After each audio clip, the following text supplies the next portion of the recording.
Hey everyone, in this video I'll show you how to sell your designs on Canva. As you can see, I have my Canva profile or account opened right here. Now, in order to be able to create designs and sell them, whether they are posters, logos, flyers, whatever, you need to sign up for a Canva Creator account.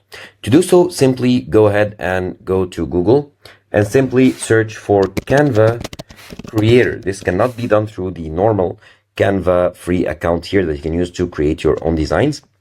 And you need to click on the first result here, the Canva Creators.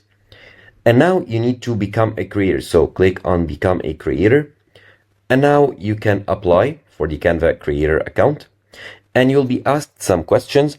Let's say I am a designer. Okay, continue. What do I want to create? Let's say presentations, or you can choose sheets, quizzes, you can choose more than one. Okay, continue. What's my level? Let's say I'm a mid-level. Okay, continue.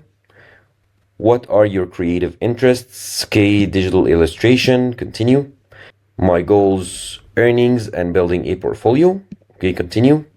And now I need to fill in these details. So my first name, last name, URL of my design. So basically my portfolio, the country, how do you know about them, the language proficiency, anything else, and then submit my request. And once I submit it, they will review it. And if I am accepted, I'll be able to sell my designs on Canva.